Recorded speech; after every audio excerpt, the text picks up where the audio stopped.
గోవా గవర్నర్గా బాధ్యతలు స్వీకరించిన సింహాచల దేవస్థానం అనువంశిక చైర్మన్ కేంద్ర మాజీ మంత్రి పూసపాటి అశోక్ గజపతి రాజుకు సింహాచలంలో శుక్రవారం విశేష స్వాగతం లభించింది. గవర్నర్ హోదాలో ఆయన రాకతో వైదికులు, ఉద్యోగులు, అధికారులు, అభిమానులు సంబరపడ్డారు. మేళతాళాలు, మంగళవాద్యాల హోరులో విశేష స్వాగతం పలికారు. ఎగ్జిక్యూటివ్ ఆఫీసర్ త్రినాథరావు, ప్రధానార్చకులు గొడవర్తి శ్రీనివాసాచార్యులు, సీతారామాచార్యులు పూర్ణకుంభంతో స్వాగతం పలికారు. స్థానాచార్యులు డాక్టర్ టిపి రాజగోపాల్, పూర్వ ప్రధానార్చకులు గొడవర్తి గోపాలకృష్ణమాచార్యులు ఆశీస్సులందించారు. పెద్ద సంఖ్యలో వైదికులు వేదాశీస్సులు అందించి పూలమాలలతో ముంచెత్తారు. రాష్ట్ర దేవాదాయ శాఖ ఉద్యోగుల సంఘ అధ్యక్షుడు డివిఎస్ రామరాజు, పలువురు అధికారులు శుభాకాంక్షలు తెలిపారు.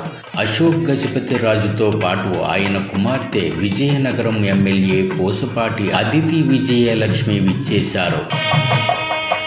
గవర్నర్ అశోక్ గజపతి రాజు సంతోషం వెలుబుచ్చారు. శ్రీ సింహాద్రి అప్పన్న స్వామి వారికి సేవలందించే భాగ్యం పూర్వ జన్మ సుకృతమని ఆయన సంతోషం వెలుబుచ్చారు. సింహాచలంలో తనకు లభించిన అపూర్వ స్వాగతం చూస్తే అలనాటి రాష్ట్రపతి శంకర్ దయాళ్ శర్మ గవర్నర్గా సింహాచల దేవస్థానాన్ని దర్శించుకున్న రోజులు గుర్తుకొస్తున్నాయన్నారు. పదవి తన సొంతమనుకుని అహం పెంచుకుపోతే జీవితంలో ఏమీ సాధించలేమన్నారు. అహం పెరగకుండా స్వామివారు కాపాడాలని ఆయన ఆకాంక్షించారు.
तुलसीकरणोद्भवां पाण्ड्य विश्वम्बरां गोदां वन्दे श्रीरङ्गराय।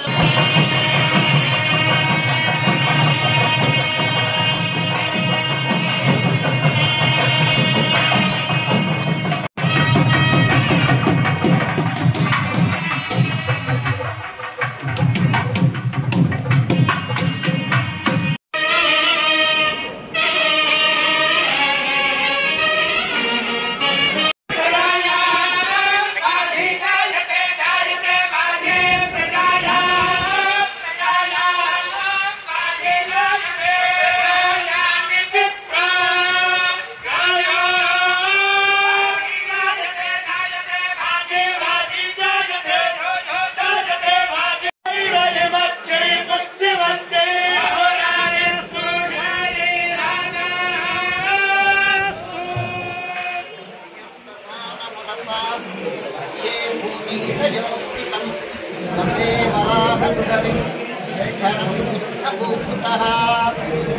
శ్రీ శ్రీ వరాహలక్ష్మీ సింహప్రభువు ఈ భూమండలానికి అంతటికీ అధిదైవం. మా రాజావారు ఈ ప్రాంతానికి అంతటికీ మాకు దైవం. రాజావారికి వారికి ఔన్నత్యం అంటే మా అందరికీ ఔన్నత్యం లభించినటువంటి ఆ ప్రయోజనం మాది, ఆనందం మాది.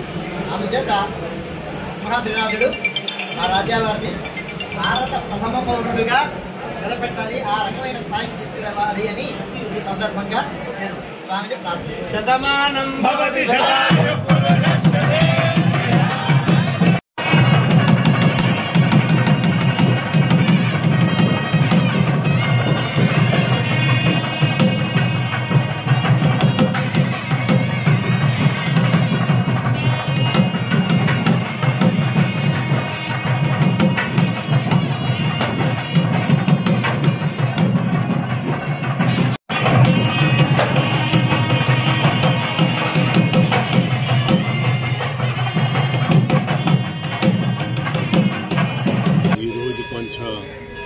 ఎక్కువ పెద్ద ఎత్తున స్వాగతం పలికారు.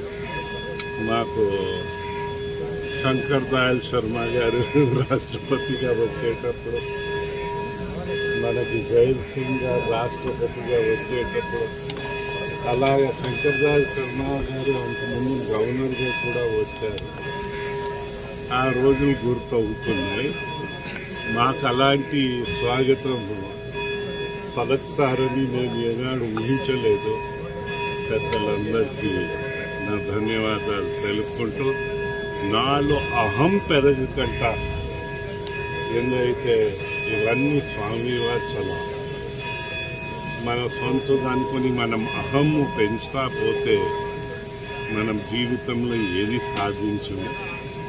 అహం పెరగకంట ఆ స్వామివారు మమ్మల్ని కాపాడతారు, మా కుటుంబాన్ని కాపాడతారని నేను అనుకుంటూ, మీ అందరు కూడా ఇక్కడ వచ్చి, నేను జనరల్గా రాజకీయం ఇక్కడ ఎప్పుడు మాట్లాడకూడదని ఒక పద్ధతి పెట్టుకున్నాను. అందుకోసం ఏం రాజకీయం మాట్లాడటం లేదు. కానీ మనం అందరూ మన దేశభక్తిని కూడా ప్రదర్శించే అవకాశం స్వామివారు కలిగించారు.